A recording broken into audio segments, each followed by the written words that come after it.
Greetings, my name is Kerry and welcome back to my channel. Today I'm bringing you my December reading wrap up.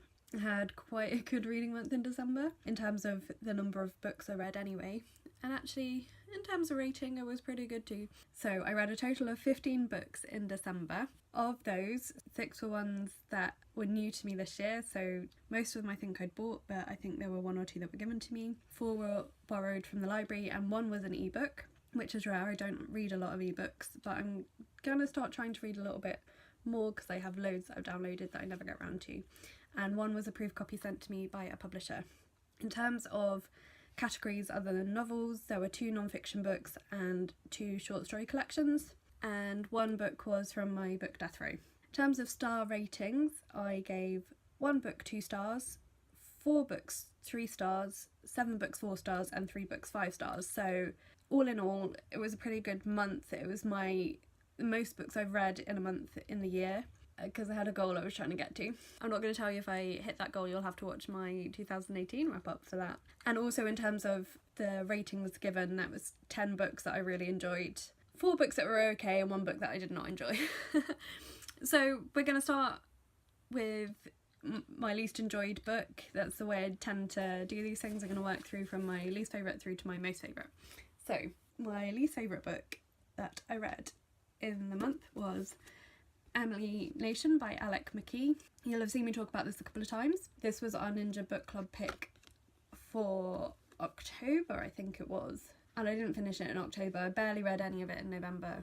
And I was umming and ahhing about whether I was actually going to finish it or not. But I was really invested in the story. The first third of the book was really, really good. Really interesting, really well written. And set up a very different story from what happened. As far as I was concerned, it raised expectations that then were not met by the rest of the story. So I mentioned in my November wrap up that I'd had a pretty rough month in November and this book was just too intense, and I wasn't sure whether I was going to finish it or not, because basically the main character Emily is a very skilled assassin, but a job goes wrong and then the bad guys come after her family, and so I knew that it was going to be a sort of a revenge story. I thought there would be more character development. I thought there'd be more about Emily and her associates and how their characters changed and reacted to what happened. And there was a very small amount of that. But basically the second half of the book was just a bloodbath. The bad guys and the good guys fighting out over this city. And when I say bloodbath, I mean very gory details that I didn't feel were necessary. So talking about expectations raised, the first sort of third of the book that I said that I enjoyed, there was reference to violence but no actual explicit description of violence. There was sort of, okay, this stuff happened to this person and it was not nice, but it didn't go into too much gory detail. And also, because one of the characters has a young child at the beginning, she stops anyone else from swearing around her because she doesn't want to swear when she's at home. So I was like, oh, okay, so there's not going to be much swearing and there's not going to be that much violence because that's the expectation that was set by the first 100 pages. And then the swearing just kicked up several gears and the violence was so extreme that I was forcing myself to finish it because I wanted to know what happened. And so, I mean, I'm glad I got to the end. I won't be reading anything else by this author. It sort of feels like it's the setup to be the first one in the series. I will not continue the series. I should say it's dystopian. It's set in a post-apocalyptic Britain, set in sort of the West Country, like Cornwall and Devon and that sort of area, which is nice because you don't get a lot of books set in that area, particularly post-apocalyptic ones. I mean, it's elements of science fiction, but in some ways elements of fantasy, and this was the other thing that was unsatisfying because there was not enough explanation about how stuff happened. I'm talking too much about this book and I need to carry on because I've got a lot to get through. So if you like sort of disaster movies, if you like sort of Jurassic World style disaster movies where just there's a lot of death and blood and gore and you don't mind swearing, then maybe you'll like this. It wasn't for me, so I gave it 2 stars. So that was my 2-star book. I'm glad I finished it though, because otherwise I would have always wondered. So on to my 3-star reads. So the first one of these was the ebook. It was called It's Your Fault You're Single by Genevieve West. I actually vaguely know Genevieve West from a Facebook group that I'm a part of. I've not sort of interacted with her personally, but I know of her from that. So I think she provided this ebook for free to all the members of the group. It's dating advice. It's kind of aimed at Christians or people that would have sympathy with that lifestyle. And some elements of it were really helpful, but some elements of it felt quite confused. So sort of the opening chapter is talking about not treating every person you meet of the opposite sex as a potential life partner and not putting that pressure on them. But then a few pages later it says, oh, but give everyone a chance. So it felt like it was slightly contradictory. Anyway, I've been going through all the sort of dating advice books that I've had, and I think that was the last one that I actually had, because I've been trying online dating, and none of them have really helped me at all. So this one was probably the best of the bunch that I've read, and it's a very small ebook, so quite an easy read. And yeah, I did take away some good things from it, but it was kind of also more about meeting people in person, not about online dating. And I think that's a whole different ball game, because a lot of the people I talk to online, it never actually goes as far as meeting in person, let alone having multiple dates. I think the most dates I've had with someone I met online is 2. Moving on, the next book I gave 3 stars to was P.S. I Still Love You by Jenny Han. This I borrowed from the library. This was the second book in the To All the Boys I Loved Before trilogy. Very similar to the first one, slightly variation on the love interests. Yeah, it was alright. I will read the third one because I'd like to know how the story turns out, but I found the characters a little bit more annoying in this one. I didn't like the sort of girl hate storyline between the main character Lara Jean and one of her former friends. I did like the new love interest. I thought he was of a better quality than the previous love interest. But I am intrigued enough to find out how the third one turns out, so I'll probably get that out from the library at some point. I know some people on BookTube really love them, and I will eventually watch the Netflix series as well. I think they've just announced that they're going to make the sequels, and I think it's great. The representation in them is pretty good. Yeah, anyway, I've not really got anything more to say about that. So the next book I gave 3 stars to was The Bloody Chamber by Angela Carter.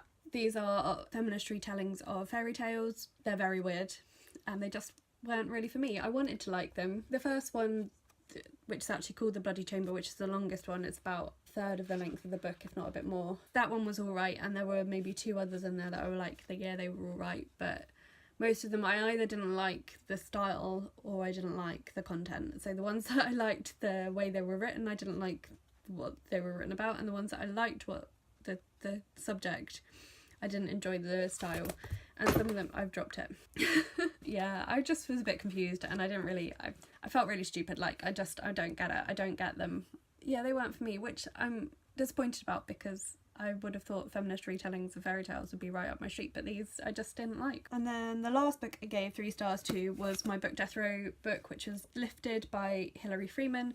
So this is a UKYA contemporary. It's about a girl who shoplifts and then donates the items she steals to charity and blogs about it. And it was quite an interesting concept. I liked the character development of the 2 main characters, Ruby and Noah, and their relationship was really interesting.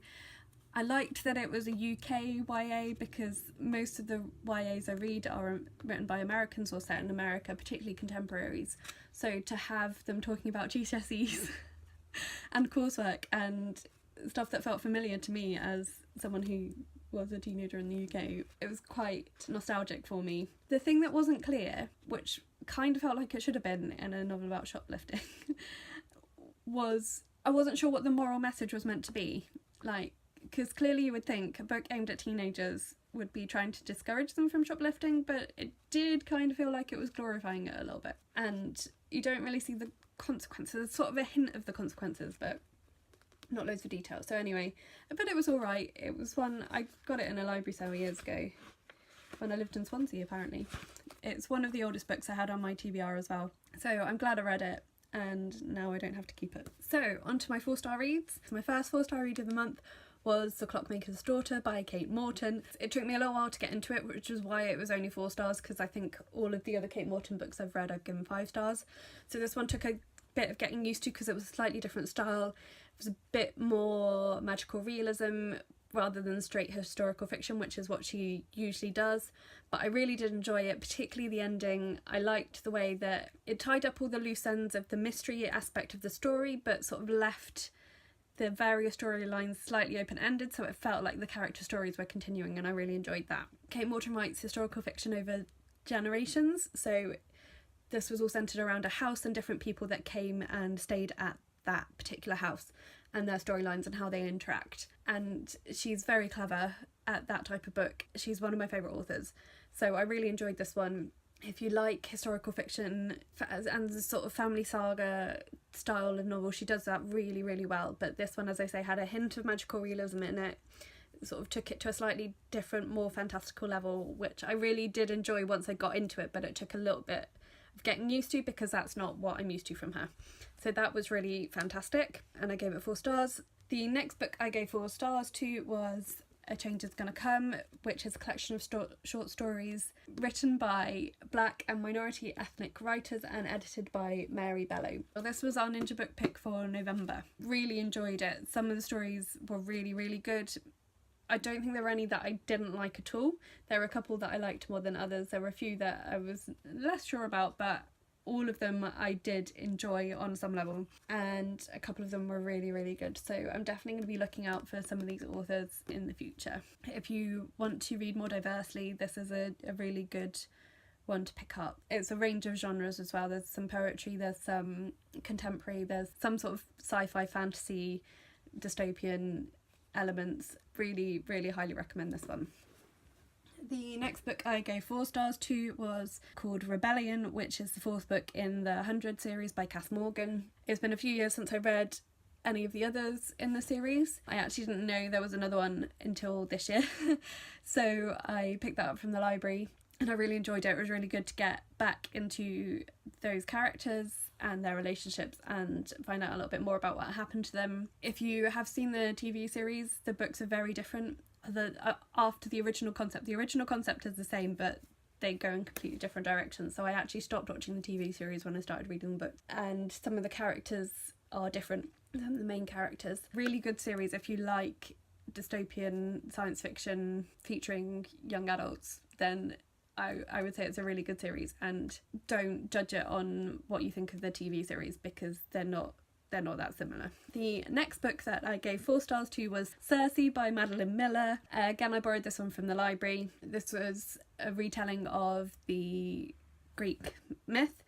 So I've not read a lot of retellings of Greek myths, so this was really interesting for me. A bit of a different thing for me to read. So, I mean, it was classed as fantasy at my library, so it kind of fits into that category, but it was really beautifully written. Madeleine Miller has a really gorgeous style of writing, so I definitely will be looking up more books by her. If you want more detail about any of these books, I would suggest checking out my reading vlogs for the month of December because I go into more detail about most of them in there. I know a lot of people love Circe on BookTube, and I think the praise is well deserved. I think it was a really good book. The next book I gave 4 stars to was Mr. Dickens and His Carol by Samantha Silva. This is essentially glorified fanfiction of how Charles Dickens could have potentially come to write A Christmas Carol with a hint of magic thrown in and mystery, and I really enjoyed it.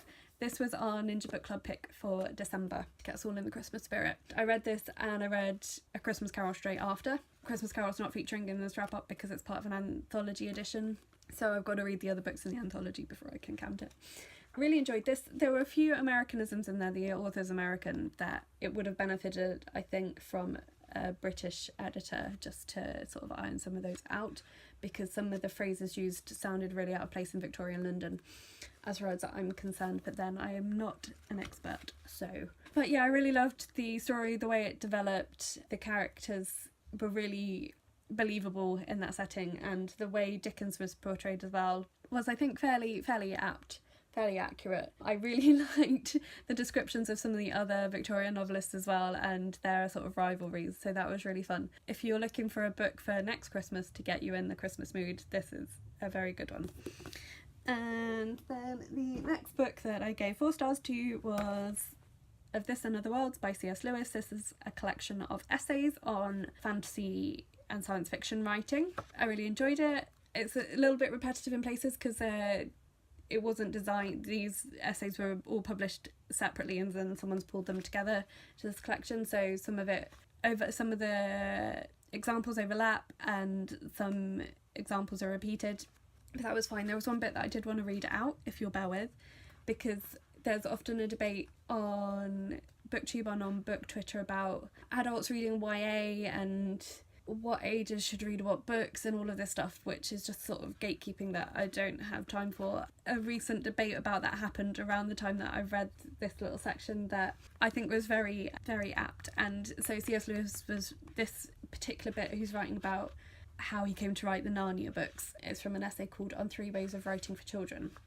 And he said, "The neat sorting out of books into age groups, so dear to publishers, has only a very sketchy relation with the habits of any real readers. Those of us who are blamed when old for reading childish books were blamed when children for reading books too old for us. No reader worth his salt trots along in obedience to a timetable."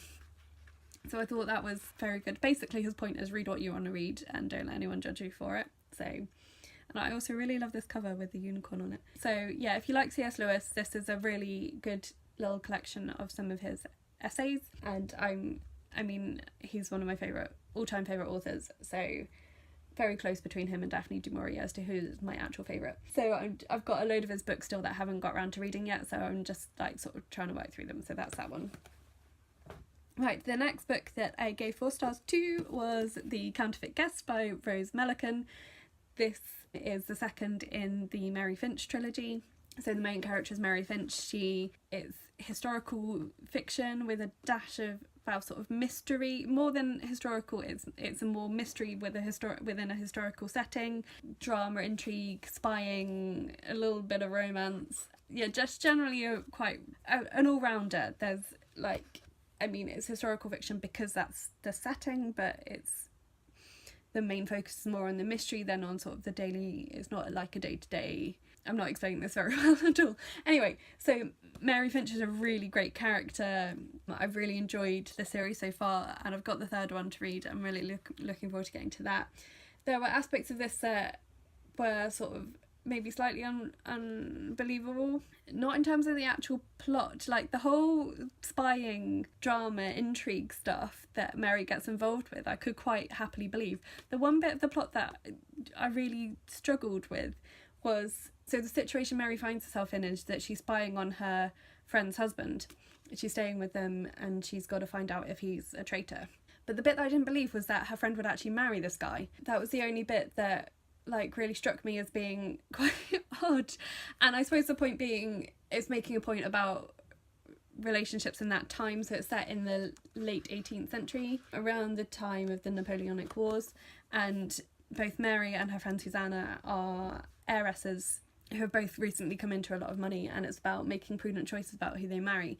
So the person that Susanna marries would seem to be a very prudent choice, whereas the person that Mary wants to marry would not seem to be a very prudent choice.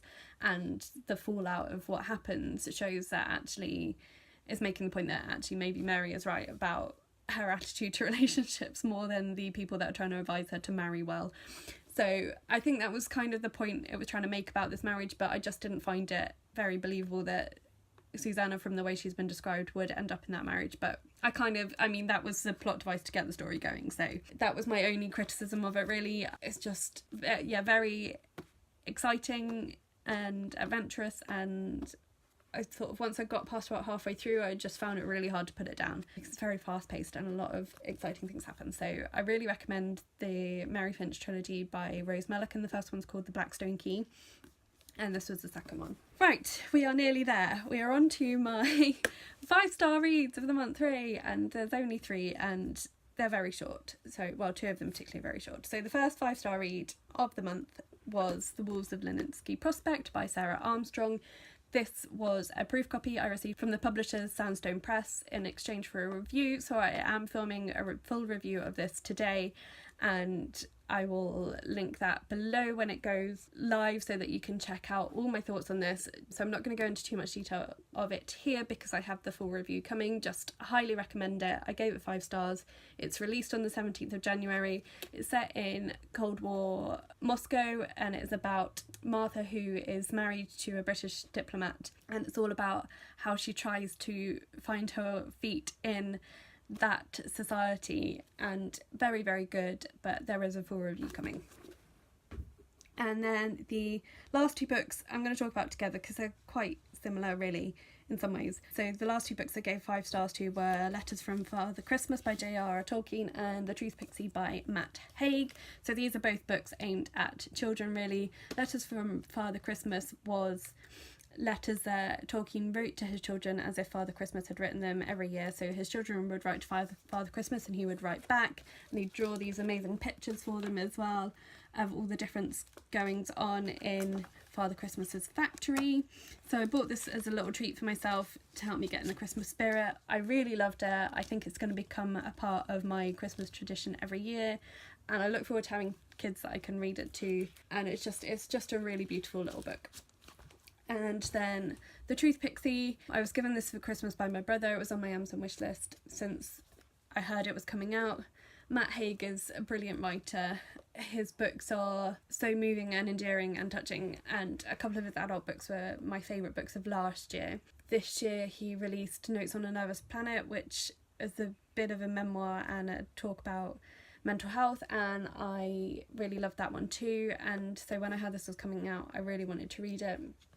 So my brother bought it for me for Christmas, and it's just really beautiful. The illustrations are really lovely and the story is just great, and like I often see people on Twitter posting photos of their favourite pages, and yeah, it's just a really lovely little story. Yeah, really highly recommend this. I can't say enough good things about it really. That was all the books I read in December. Yay! I'm not going to add a TBR into this. I'm filming a 2019 reading goals video that I'll talk a little bit about my January reading plans in. So all that's left to say is thank you so much for watching. Please let me know if you've read any of these books, if you liked any of these books, what was your favourite book in December, what was your least favourite book in December. So have a chat to me down in the comments, and please like this video if you liked it. Please think about subscribing if you haven't yet, and you can follow me on my social media as well.